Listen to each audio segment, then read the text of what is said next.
Di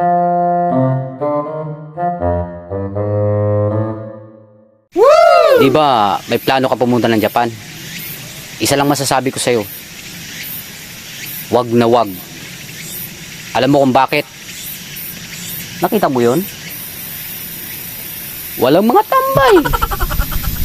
Walang magyaya sa'yo na mag-inuman.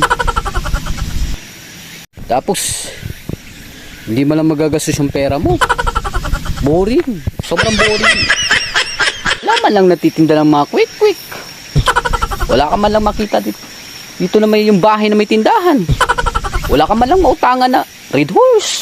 Wala ka man lang mautangan na sigarilyo.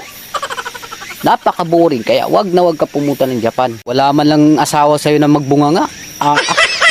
Sobrang boring.